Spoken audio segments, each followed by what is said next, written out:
This code imports several libraries such as NumPy, Pandas, Math, Sklearn, Datetime, OS, Matplotlib.pyplot, and TensorFlow. These libraries provide various functionalities for data manipulation, pre-processing, visualization, and machine learning tasks. The code then sets the sizes of the validation and test sets to 10% each. This means that the data will be split into 3 parts, 80% for training, 10% for validation, and 10% for testing. After that, the code prints the parent directory and the working directory along with the contents of each directory. This is done to display the directories and their contents in the console. This can help in verifying that the code is accessing the correct directories and files. Overall, this code imports necessary libraries, sets the sizes for the validation and test sets, and displays the directories and their contents.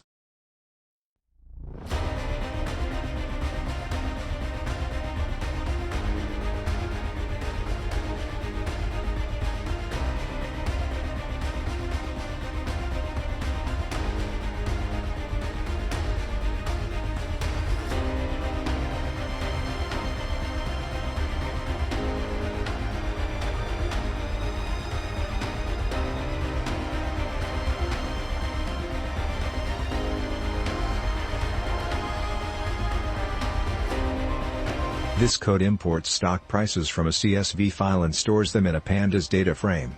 The CSV file, named pricesSplit-adjusted.csv, is accessed using a relative path and the read_CSV function from the Pandas library.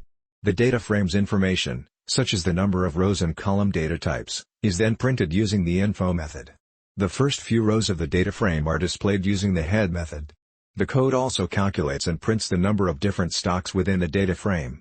It does this by first extracting the unique symbols from the symbol column and converting them into a set to remove any duplicates. The length of this set is then printed to determine the number of distinct stocks. Additionally, it prints the first 10 unique symbols in the data frame to provide a brief sample of the stocks included.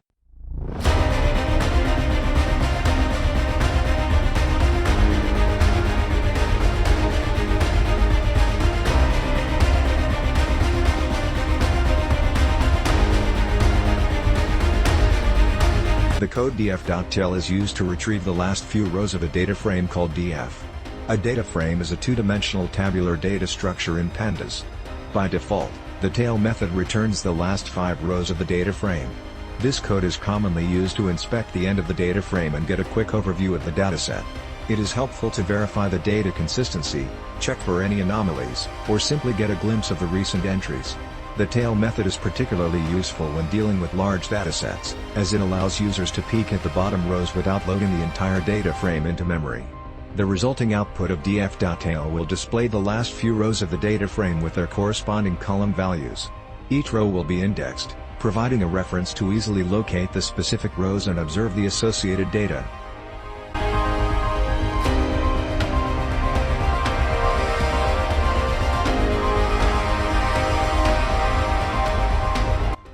The code df.describe is used to generate descriptive statistics of a data frame in Python. When applied to a data frame object, denoted by df, this code will compute various statistical measures for each column in the data frame. These measures include count, mean, standard deviation, minimum value, 25th percentile, median, 50th percentile, 75th percentile, and maximum value. The describe function is particularly useful for gaining a quick insight into the distribution and summary statistics of the data. It can provide information such as the data range, central tendency, and variability of each numerical column in the data frame. By calling df.describe, the user can easily obtain a concise summary of the data frame's numerical data, allowing them to identify potential outliers, understand the data spread, and make initial assessments of data quality or patterns. Overall, df.describe is a powerful tool for data exploration, providing summary statistics for each column of a data frame, thereby enabling the user to quickly understand the data characteristics and make informed decisions during the data analysis process.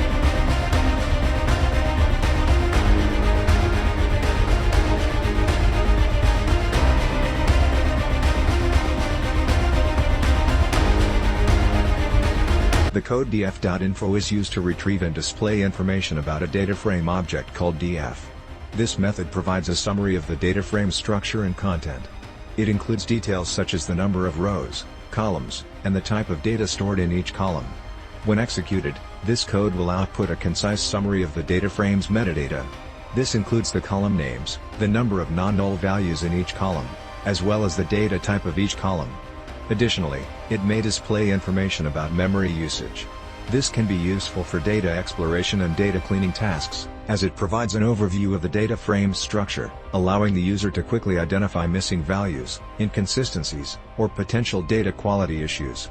It helps users gain insight into the data and make informed decisions about how to handle or manipulate it.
This code is using the matplotlib library to create a figure with two subplots. In the first subplot, it plots the open, close, low, and high prices of a particular stock, symbol X, using different colors for each line. It also adds labels and a title to the plot, as well as a legend to indicate which color corresponds to which price. In the second subplot, it plots the volume of the same stock using a black line. It also adds labels and a title to this plot, as well as a legend. Overall, this code is used to visualize the price and volume data of a stock over time, with the goal of providing a clear representation of how the stock has been performing.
This code performs various operations related to stock data.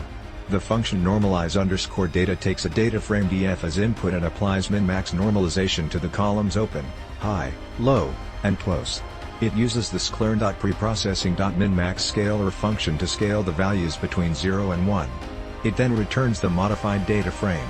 The function load_data takes a stock data and sequence length as input. It converts the stock data into a NumPy array and creates all possible sequences of length sec_len from the data. It splits the data into train, validation, and test sets based on set size percentages.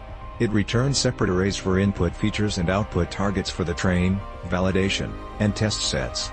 The code chooses a specific stock, ECX, from the data frame df and drops column symbol and volume from it. It prints the column names of the modified data frame. It then creates a normalized copy of the stock data by calling the normalize_data function. Finally, it creates train, validation, and test datasets by calling the load_data function and passing the normalized stock data and a sequence length. It prints the shapes of the created arrays for the train, validation, and test sets.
This code is using the matplotlib library in Python to create a line plot of stock data.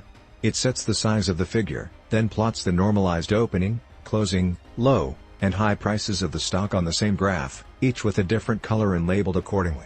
The volume of the stock is commented out, indicating that it is not currently being plotted. The title, x-axis label, and y-axis label are set, and a legend is added to the graph. Finally, the graph is displayed to the user.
This code is a basic implementation of a recurrent neural network, RNN, using the TensorFlow library.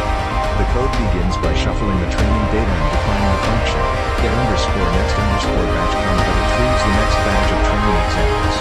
This function updates the global variable index _and_epoch to keep track of the current position in the training data. Next, various parameters are defined, including the number of time steps in the RNN, the number of inputs and outputs, the number of neurons in each layer, the learning rate, and the batch size. The TensorFlow graph is then constructed, starting with placeholder nodes for the input x and output y. The code uses the basic himself and TensorFlow's RNN module to create multiple layers of RNN cells. The multi-layer cell is used to stack these layers. The RNN cells are then connected to the input placeholder x using the dynamic_RNN function, which performs the actual forward pass through the RNN.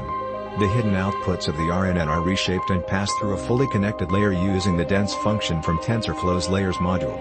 The final output is reshaped to have the same shape as the input and only the final output of each sequence is retained. The loss function is defined as the mean squared error between the predicted outputs and the true outputs. An atom optimizer is used to minimize this loss function. After the graph is constructed, a TensorFlow session is created and all variables are initialized. The training loop then iterates over the number of epochs, fetching the next batch of training data and running the training_out to perform a gradient descent step. Every few iterations, the mean squared error is evaluated on both the training and validation sets and printed to the console. Once training is complete, the code uses the training model to make predictions on the training, validation, and test sets.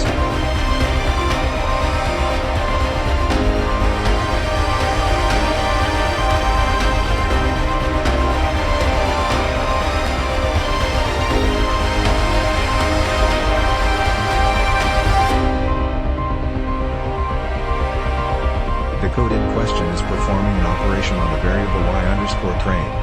Y_train is likely a variable containing the labels or target values of a training dataset.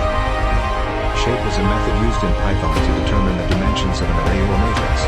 By invoking the shape method on y_train, the code retrieves information about the shape or structure of the y_train variable. This information typically includes the number of elements in each dimension of the array. The result obtained from this code will provide insights into the size and structure of y_train, allowing further analysis or manipulation of the data. For example, the shape information can be useful in understanding the distribution of the labels or in determining compatibility with other arrays or operations.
This code is plotting the past and future stock prices along with their corresponding predictions.